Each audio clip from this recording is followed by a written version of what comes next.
So the next skill we're going to focus on is the forearm pass, also known as the bump.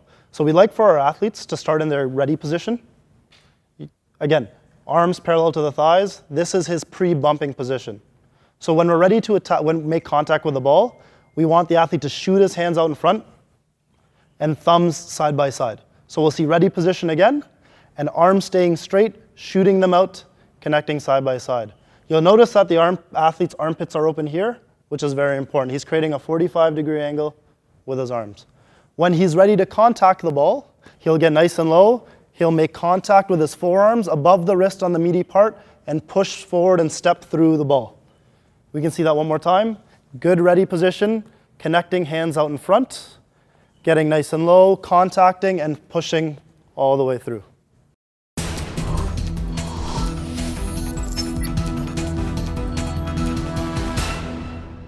In this simple forearm passing drill, we are using 3 athletes: a tosser, a catcher, and the passer. The tosser initiates an overhand pass directly to the passer. The passer initiates the forearm pass to the catcher, and the catcher rolls the ball underneath the net to the tosser, and then you repeat. In this drill, you can use upwards of 6 athletes to perform the same tasks. So now let's review the key components of the forearm passing skill. First of all, see the ready position of our passer. Also, he is maintaining consistent eye contact with the ball all the way through to his forearm and his forearm contact point. Also, there is arm separation. In other words, there is distance between the arms and the body, and he's maintaining his platform all the way through the pass.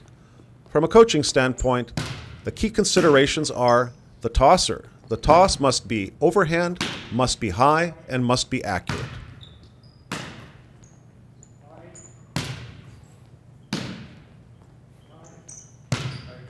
Good.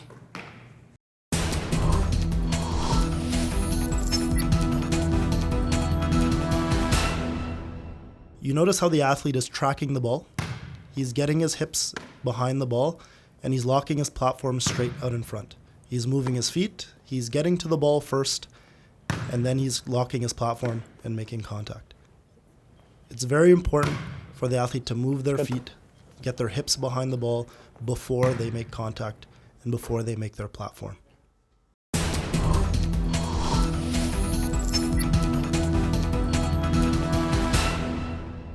This simple forearm passing drill will enable multiple contacts and will allow coach to provide feedback to all of the athletes. The drill is especially useful for younger age groups or beginners. We simply have 2 athletes, 1 athlete at the net, the tosser, and 1 athlete at the baseline, the passer. Now let's review the key components. First of all, the athlete is in a good ready position. Secondly, there is distance between the arms and the body. The platform is extended away from the body, and the feet are moving the player to the ball before he initiates the pass.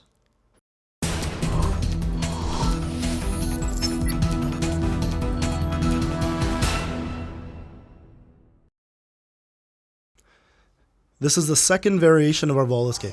This is a great variation for more advanced athletes who have better control of the ball. It is still a single contact game, but now you notice that after each contact, all 3 athletes must move towards a sideline or baseline and touch it with their hand. It's a faster paced game. It requires more communication and more movement towards the ball.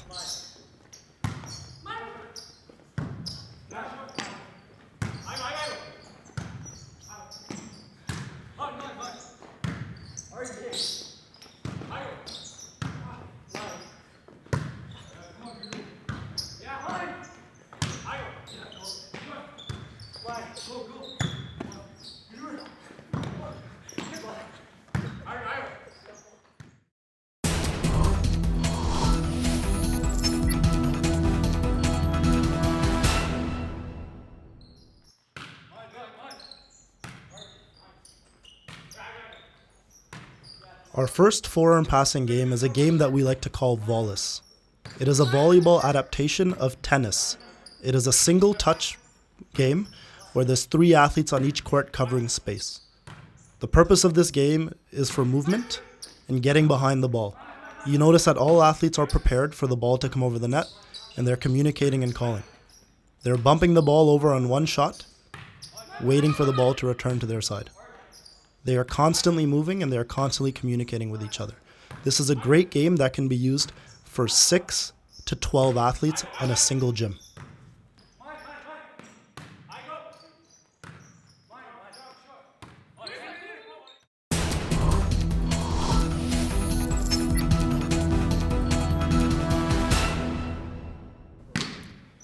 The next drill we have is coach's drill. It is a coach-initiated drill for 4 to 8 athletes. There are a group of passers at the baseline. There's a target at the net. The coach has the freedom to toss the ball wherever they'd like. For beginner athletes, they can toss the ball right at them. And for more advanced athletes, they can toss it side to side. After the passer passes the ball to the target, they then become the target. The target catches the ball, feeds the coach, and then joins the passing line. This is a continuous drill that can be done at any speed. The coach has the freedom to toss the ball high, to toss it low, and to wait for the passers to be in a good position.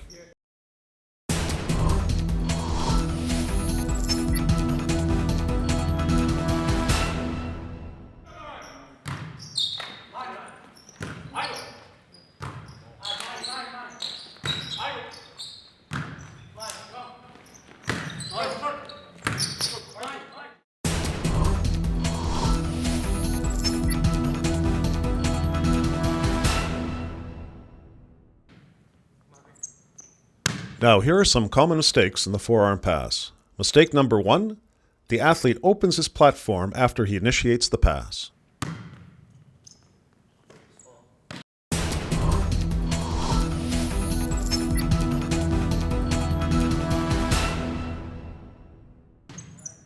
Forearm mistake number 2, overswinging, causing the ball to go directly overhead or even behind.